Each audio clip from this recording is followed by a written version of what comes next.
What is Manos, the Hands of Fate about? It's a very deep, profound question. Well, the plot goes that this guy gets lost on vacation. He has his wife and his daughter with him, and they get lost, and they end up at a sort of pagan cult, and they're sucked into it, and the mayhem that ensues after that. So you admit that there's a plot? Well, and I have had to extrapolate that from repeated viewings. And it's a very slow, scenic drive to that plot. The first, I think it's first 3 hours of the movie is them driving to the event where all the crazy stuff happens. With this sort of jazz soundtrack. Yeah. It seems like the whole movie takes place on actually probably three places: in the car, in a room, and kind of around a campfire, out on a playa somewhere. So that's part of the allure of the movie, is that The three The locations? three locations. it features Completely three different distinct locations. The other thing about Manos that I think works is that we did the second part of the Jam Handy movie, Hired, which actually is a really funny short, one of our funniest shorts, I think. So that, I think, prefaces the entire Manos experience, that you can kind of see us in our element with all the pistons firing. And then you get Manos, which really is, is famous for being the worst movie ever made. And so then you kind of see what we do with that. And Part of the reason Manos is famous for being the worst movie ever made is that we did it. I think it's kind of one of our just big discoveries of the show was we brought Manos, the Hands of Fate to the forefront and to people's consciousness, and then it had a life beyond that. And I think a lot of people love our episode of it, but I think a lot of people who just like to watch bad movies. Manos is now in the pantheon with Plan 9 and all the other ones that people just love to watch. And you were the first. Well, I to found it discover just in this. the pile of movies, but I remember though we watched it as we were eating lunch one day. We would do that sometimes while we were having lunch. We'd watch screeners, and I remember we just put Manos in, and we were all watching it, and then our jaws dropped, and it was. I just remember all of us being very astounded by it. And I hadn't been there very long, and I just remember when we put that in, I don't think I saw it over the lunchtime viewing, but when we started it that morning, I just remember being so disturbed and feeling like I had loved my job there until then, and then I really started to wonder, what have I got myself into? Because it's got that awful sort of Mondo Connie Mary's Eraserhead sort of quality to it that I just found really disheartening, to say the least. I think it is the best example of everything wrong in a movie. That's a really good point. It was done on a bet, which is always a good movie-making decision. With Sterling Siliphant. Yeah.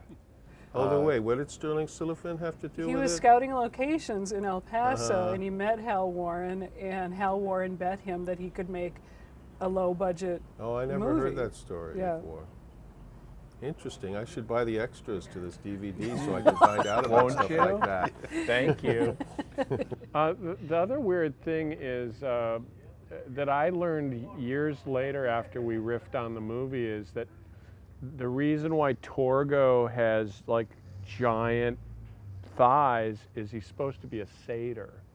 He's actually supposed to be a satyr, an animal from the waist down, and unfortunately they never like showed that. But yeah, Well, he was wearing the them actor. Yeah, the backwards. actor was wearing them backwards, And nobody caught and it. it was Nobody extremely addressed painful for him to wear them, but they didn't. They were going to explain it all in the prequel. But, Which they're never working got on around to currently. make- But I went on the Wikipedia and just started reading about, once it became evident that, wow, Manos is famous for being the world's worst movie. I was reading the Wikipedia page and they go, oh yeah, Torgo's a satyr, and that's why he has looks like he has pillows stuffed down his pants. So do you think the problem he had walking was a character choice, or because he was in so much discomfort? I'm not really clear on I'd like that. to say it's an actor making a decision. Okay. I'd I'll like go to with give them that credit. I think plus his walking merged with the music. His walking music is one of the most brilliant soundtrack choices in any movie we did. The whole I mean, there was something genius about that. And also a great time waster. Yeah, You exactly. burn through a lot of, Yeah, you that's got how you make car a feature driving, film. And then you got Walking. Torgo's Walk, which If is it always wasn't going for to burn Torgo's off. Walk, it would have been a short film. Yeah. Well, and Torgo is such a interesting character in such a bad movie that he would be lost forever. And now we see these guys dressed up as Torgo coming to the Yeah. conventions, and really good-looking costumes, and they've got the hand on the stick, and A lot of people I noticed too on Facebook and Twitter who are Misties, they like to give their handle as Torgo, some form of Torgo in their screen name. I think the Master's cloak is actually really striking too as a costume. Like when he opens his arms, you kind of go, wow, it's like somebody put some thought into that. And I love the costume you wear in it. It's the feet. Oh, right. Who made that? Was that Bees or was that No, Jeff, it was or- before Bees was Yeah. there, so it might have been Jeff. Oh, it's really. You still wear that a lot, don't you? You know, one of the things about it is that it had a small crew, and they did everything. The actors worked on it, and the crew acted. So it sort of emulates MST3K in those ways. I'd like to think we executed it better, but Well, aside from really bad pacing and not being shot very well and bad dubbing and poor lighting, it's not a bad it's movie. not bad. Except when the little girl becomes a bride. That's where I put my foot down. It's weird that there could be a point in that movie where you could suddenly draw a line. I was going Now along I'm with it. offended. I was willing to see where he was going. Yeah. But, But it does do that. At that moment you go, now I'm disgusted. yeah, now I can see into your head. I think that it's true with a movie like Manos, you are, and with many of the Mystery Science Theater movies, you're exposing the audience to a movie they'd never seen normally. And so in some ways, part of the idea of Mystery Science Theater is that we were companions to kind of go through the movie with you. And I think that's true with Manos. I mean, when you look at it, that's not a movie that you'd sit down at the end of a hard day and watch by, That'd be the start of your hard day. Yeah, it could be the start, but not at the end. And so I think that's part of, how there's just a lot of movies like that, I mean, that's the allure of the show is, oh, we're going to go to a strange new place. Each time we watch it, it's a new weird movie we've never been through. So I think that especially worked well with Manos. And we had done a lot, was it in the third season? Or was this during the Manos third? was fourth. Fourth season, and so we were getting really comfortable doing what we were doing, and I think that normally it was a movie we wouldn't have accepted in the first or second season because it just appeared too hard, but I think we were probably feeling really like cocky, like, okay, now we can do this. We can handle this, but it was still a slog to write it. It was a challenge, and I think early on it would have killed us. It would have really hurt. But Yeah, but I don't know if I can't imagine, and I was only there from the second comedy, Comedy Central, Comedy Channel season on, but I can't imagine though, like at any point turning down that movie. It just was perfect for the show. I mean, we turned down a ton of movies, but it would have been, I think at any point in the show would have been hard to turn Manos down.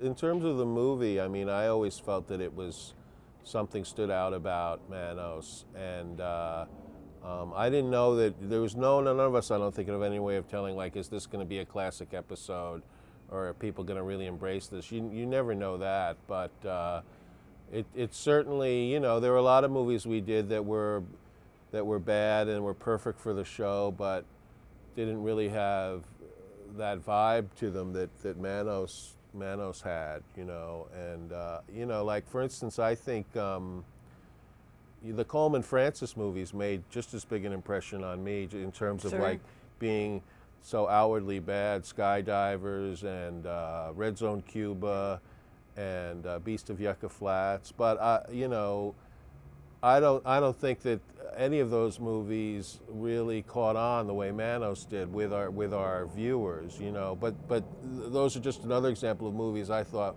wow, you know, this Coleman Francis, he's another Ed Wood. I mean, you know, he's a real discovery in terms of bad movie makers. But Manos just had that special thing that people tap into, but you can never really predict that. Right. You know? I mean, personally, I didn't see it coming at all. I just remember thinking, wow, this is really bad. And I was looking around the room going, does anybody else realize how bad this is? And everybody, my impression was, I'm not going to say anything because I just want us to get through this. And I really do think that we were kind of, the flow was really happening with the show, and because of that, we were able to kind of go through it and get it accomplished. But I remember kind of going, geez, there's like really a lot of driving scenes with nothing going on.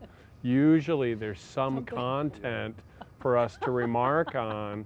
And you even, like when you watch, like I just watched it again, and it was like we're constantly hemming and hawing going, yeah, Manos. Yeah. We never did that in other movies. Yeah. Like we were deliberately like, underlining that. yeah, this is Manos. So that was my impression. I didn't really think, other than this is a hard one to do, I didn't really have any expectations or think that people would find it. And I think over time, it's become evident that that's part of the package. We built the show on the back of these movies, and sometimes the movie is the thing that they really come away with, and sometimes it's what we say. Often I think what we would find is that the amount of pain that we were experiencing doing the show was reflective of what the characters were supposed to be going through on the satellite. And if we were experiencing that pain, I think it helped the situation or the audience to understand that these guys are really, they're not in control of the movies that they're watching. And it was, I think, like the movies Frank was mentioning, those were extremely painful to do. Yeah. And some of the most favorite, and Manos, as you've said, is like, it's at the top of that dung heap. Literally, wasn't the guy a manure salesman? Yeah. Oh, and I think that's apocryphal. He actually was an insurance I think it's manure, salesman. isn't it? Yeah. I think that's manure. The other thing too is what with what Trey said is it did, watching that show again, and I didn't watch it since we made it, and you go, wow, even the Mads are coming in and checking in and going, I'm really sorry, Yeah. this is so bad, and it in That's some why ways, I think that just shows that we were aware of the specialness of it. Yeah, And I exactly. think the fact too that we ended up bringing Torgo back in sketches and stuff like that, I think that's a reflection of the impression that the movie made on us. And it didn't have anything to do at the time with the fact, I didn't think we even knew that there was a big audience out there, that the audience thought that the episode was special. I think that it was just a reflection that the movie had that kind of impact in our consciousness. Yeah, I you think we know. were always exercising the demons of the movie Yeah. through the host segments. and what I was saying too is it kept us on the theme of the show, which is these are really awful movies, and sometimes I think we just kind of forget about that, and this is our job to riff on movies, but you see it underscored over and over again. Dr. Forrester is prefacing how awful it is. Frank is dropping by to go, gosh, I'm really sorry. I mean, it's likely we probably should have done that more just because that was the theme of the show, but in this one we really Even really Dr. stuck Forrester to that. is abashed, and that's his job. Yeah, well, and I was going to say the kids, the robots and Joel can't get through the sketches because they're overpowered by the stinkiness of this thing. Yeah, I think that the movies that we did on Mystery Science Theater, a lot of them, even though they're not very good, they do kind of represent an independent spirit in filmmaking, and they do, and that's part of the charm of Manos and a lot of films is they do have a kind of spirit to them that you don't find necessarily in mainstream Hollywood movies, which are very slick and they're very well produced, and all the craftspeople are great and they know how to do their jobs, but that, you know, they leave a lot of people cold. Whereas, you know, cults, horror movies and sci-fi movies that are made, you know, on low budgets outside of Hollywood have a kind of soul to them that I think that people respond. A lot of people enjoy watching those better than the mainstream Hollywood product. And I think part of Mystery Science Theater is that, you know, we just added to the enjoyment of something that in some ways, when you're just watching with your friends, can be very enjoyable on its own. And maybe it's identifying with people who are working with that independent spirit beyond a system, that they created their own system. And it's so admirable, all of them, that they didn't, you know, these people, they just went out and made a movie. Yeah. You know, they didn't go to Hollywood or anything and try to pitch it. They just went out and did it. And even in the worst movies, it's a very admirable thing. That must be stopped. The thing about Manos too, and the independent movie making aspect of it, and this is kind of technical or financial, is that we just needed really cheap product. The only thing we could really work with, given that we were just on cable at the very beginning of cable, was just really cheap movies. And so that's what was available. That was what we, you know, it was the function of being out on the periphery of show business, is we got to find movies that we can afford and we can license. And so because of that, it was just movies like this became available. So they're cheaper. Well, and I think there's also something about even the worst movies we did, it's still really hard to make even a bad movie. When you read about Hal Warren's trying to put this movie together in such a small scale, $19,000. He was working with a Bell and Howell Bell and Howell that only filmed like 32 seconds at a time. It was a hand crank, silent Yes, Bell and Howell. right. Yeah, 16 And millimeter. just everything that he went through to make a crappy movie. And I have a little sympathy for that it's still really difficult. It's true. You got to aim high to fail so big.